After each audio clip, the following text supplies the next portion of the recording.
Hey, how you doing? This is Adam Post. Paramount is in the middle of a multi-billion-dollar merger, and it's incredibly complicated. But what's not complicated is the merger's not going to happen. The deal's not going to happen. People are not going to get paid unless Paramount makes Trump happy with how they're going to fix what they did during the election. What they did during the election was actually pretty bad. Trump has a major lawsuit going on over it. He's suing for $20 billion. Was the value of the damage done to Trump and the Trump campaign $20 billion? Probably not. Was it zero? Also probably not. And a judge decided they're not going to throw it out. And it's also in a favorable jurisdiction in Texas, which means like anything could happen. I'm sure it's already been agreed that the merger is going to go forward. But what they're dealing with now is trying to figure out how to make Trump and Trump's team happy. One of the ways he's going to be happy is that the people are held accountable who are responsible for messing around with the election. Gateway Pundit says it well. CBS News president abruptly resigns amid Trump's $20 billion lawsuit for deceptively editing 60 Minutes interview with Kamala Harris. They did deceptively edit an interview with Kamala Harris. They made her look good on a question that did not make her look good. It was about Israel. The answer that Kamala Harris gave with respect to Israel was this. She essentially said, without being direct, that the White House worked with Israel to control what they were doing in Gaza so that it wasn't as bad as it could have been. And that Israel really did respond to the White House. So the White House, including her, should get some credit for that. That's what she was trying to say, but it was very convoluted and it was a mess. So 60 Minutes helped her out. They edited the question by taking an answer from another question and tried to make her look intelligent and concise with her answer, which she really was not. And that is an important change. It's not just an editorial change where it's like, well, essentially it's the same answer. It really wasn't essentially the same answer. And that's why Trump is suing them. There are so many complications here where it's not just a lawsuit and whatever happens, happens. It's a lawsuit by the President of the United States, who is in a very powerful and important position, and who also uniquely has an opportunity to tell millions of people what he thinks about the situation, which is also unusual during litigation. Normally, you don't start making comments when you're in the middle of civil litigation, but this is more important than money. This is about saying, look, there are certain things you can't do and be considered legitimate. And CBS does trade on the legitimacy of the federal government to say they are a news organization. They're held to a higher standard than just you and me on social media. But what complicates this even more is that Trump is friendly with Larry Ellison, who is the father of the guy who is merging with Paramount. He's also there to back up the transaction if it needs an extra couple of $1 billion because he's a multi-billionaire. And of course, Trump is on great terms with Larry Ellison. From Politico, CBS News president departs amid tensions between network and Trump. She wrote a pretty sassy letter, and she's made some public statements about not agreeing with the future direction of CBS with management, the people she actually works for. And that's okay. And you do get the sense that she and the other producer that was fired from 60 Minutes were likely pretty responsible for what happened here with changing Kamala's answers in the middle of an election. From The Hollywood Reporter, Wendy McMahon resigns as head of CBS News. Company and I do not agree on the path forward. Normally, when you work for a company, even at a very high level, you would need to be on the same page as the owners of the company. Or as a public company, the board of directors. You can't just go off on your own. But this is beyond that. There's a tremendous amount of influence and control going on behind the scenes because this settlement with Trump really is the ownership of the company. If for some reason they were not able to settle with Trump, the merger could likely not go through. The lawsuit would continue. And what people say about a lawsuit is interesting. You never know how it's going to turn out. You may feel like you have the best case in the world, but sometimes a jury says differently. What are you going to do? Try to take everything up to the Supreme Court? They don't have to even hear your case if they don't want to. And Trump also has a complicated relationship with the Supreme Court. Would they support him just to have him get a gimme on one? Because they may have had other more complicated and difficult issues to deal with Trump, maybe on immigration or him running for a third term. Who knows what's going to happen with the Supreme Court? and the multiple cases coming from Trump and the Trump administration. So you can't really run the risk of just running this through the court. In addition, what's the value of a company with a $20 billion lawsuit hanging over it? Normally what you would do is you'd apply some discount to the value of the company because you would say, okay, there's a 10% chance we're going to have to pay out a $20 billion judgment, or maybe a 50% chance we're going to have to pay out a $100 million judgment. We don't even know how to value something like this. And beyond this, because of the lawsuit over this, the FCC is looking at this, and the FCC is Trump's FCC, and they're considering pulling the license from CBS News. That is completely on the table here. If CBS News loses the lawsuit and or gets its license pulled, or both, what's the value of CBS News or CBS overall?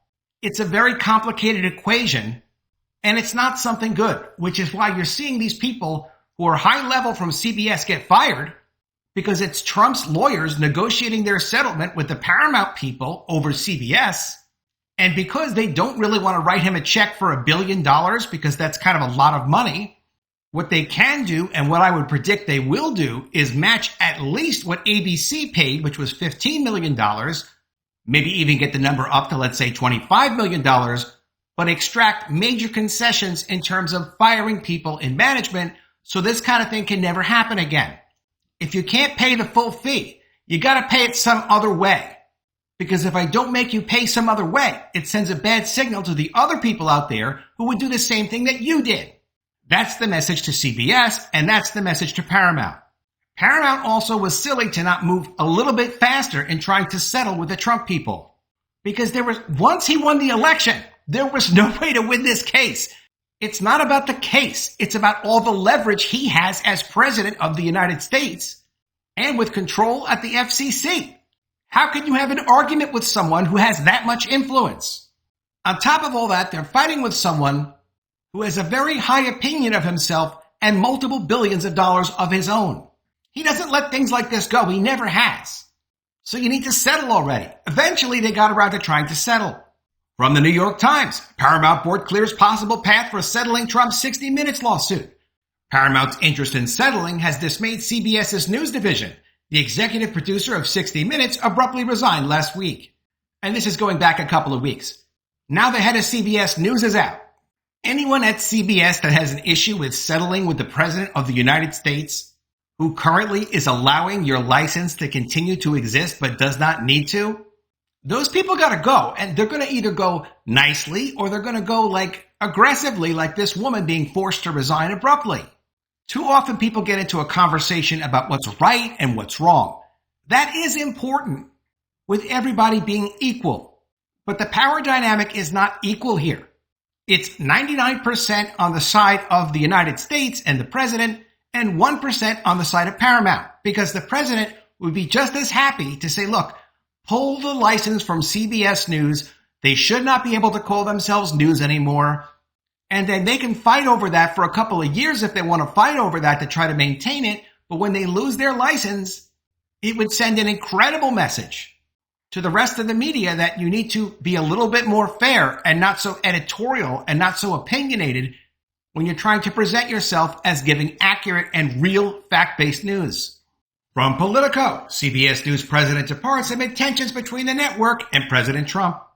CBS News and station's president and CEO Wendy McMahon abruptly stepped down from her post on Monday morning amid the company's legal standoff with President Donald Trump. And let's keep this in mind. It is not a standoff. They've already capitulated. They're just trying to get Trump to say, oh, okay, fine, I'll let it go.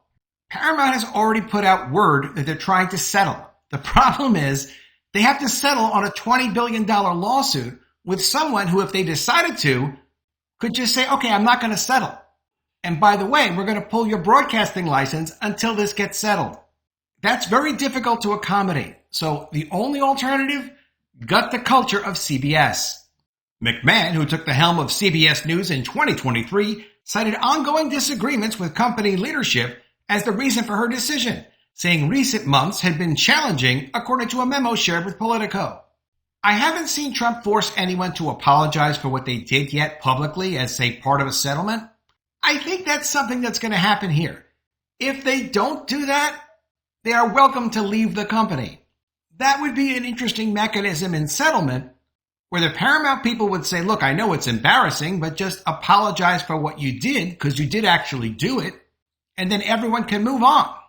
But people who think they're in the right and have the right to lie to the public and tell them that their news is not editorialized and tell them that it's all fact, when they know it's not fact.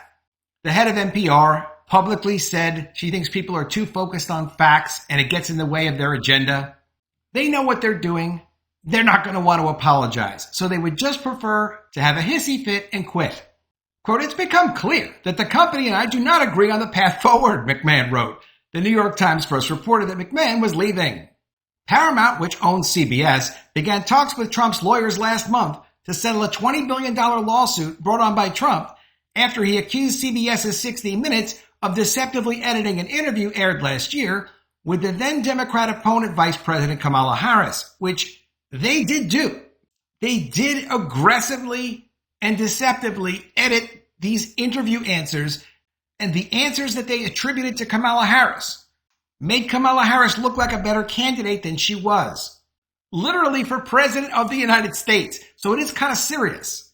If anything, you would say, okay, you've kind of lost your legitimacy as a news organization when you do something like that. It's about a very serious issue that people did want to be informed on. Should this person actually be the President of the United States or not? People viewing the show were left believing that that was actually her answer when it really wasn't her answer. It was their version of her answer, which did not match her answer. Legal scholars have claimed the president's lawsuit is baseless. These are legal scholars, of course, who are on the left. Sherry Redstone, the controlling shareholder for Paramount, is reportedly in favor of settling the lawsuit as Paramount negotiates its sale in a deal that requires approval from the Trump administration. Funny how that works. The lawsuit puts CBS at the center of Trump's campaign against media outlets he views as adversarial, which we kind of can tell that, yes, they are adversarial at the very least, as Trump has launched various attacks on the network and other outlets, including The Atlantic, The New York Times, and others in recent months. The Atlantic and The New York Times are very much adversaries of President Trump. They're not straight down the line media organizations telling you how things actually are. It's very slanted coverage. Last month, Trump claimed the CBS interview with Harris, quote, cheated and defrauded the American people at levels never seen before in the political arena. And this case is being brought in Texas, and it's tied up with fraud statutes in Texas that are state law. It's not a good look for CBS, and it's not a good situation for CBS, because they do have special laws that really do go after people that are misrepresenting things to consumers in Texas. It's complicated, and I have not done a very deep dive on it, and I'm not a fraud expert from Texas. But I will say it's very advantageous for Trump and very disadvantageous for the Paramount people. At the point where you're changing and interpreting the answer from a presidential candidate, and then you're passing off that answer as if it was the legitimate answer of a presidential candidate of the United States, that really is wrong. In April, the executive producer of 60 Minutes, Bill Owens, resigned after saying he no longer held journalistic independence over his work. Changing a presidential candidate's answers to make them sound better than they really are is not journalism. That's creative writing. And if you want to hold a public license to disseminate news, you need to differentiate between the two. Or do what this guy Bill did, just go work somewhere else. McCann singled her support for Owens in a message she shared following his departure, saying, quote, standing behind what he stood for was an easy decision. The move possibly put her at odds with the company's leadership. And it's really not the company's leadership running this show. It's Trump's lawyers saying, look, this is the accountability we want. You need to convince us that this could never happen again. Quote, independent journalists are being silent simply because their reporting may threaten the ambitions of their corporate owners, she wrote. It will only embolden the administration hell-bent on censoring speech and controlling content. Well, that was a dumb thing to say. I mean, who do you think you work for, lady? George Cheeks, co-CEO of Paramount Global, and yes, that is his real name, thanked McMahon for her leadership at the company in a note to the network's staff on Monday that was shared with Politico. He said this, quote, in a rapidly changing world, Wendy and her teams have worked diligently to articulate a vision and lay a foundation that adapts our news operations for the future, he wrote. Well, that's a nice thing to say. It didn't save her from getting fired. Let me know what you think of all this in the comments below. Always love to see your ideas. Please be sure you are subscribed to the channel. Click the bell for notifications, give me a thumbs up, and I'll see you again soon with another story. And if I don't see you, I will miss you.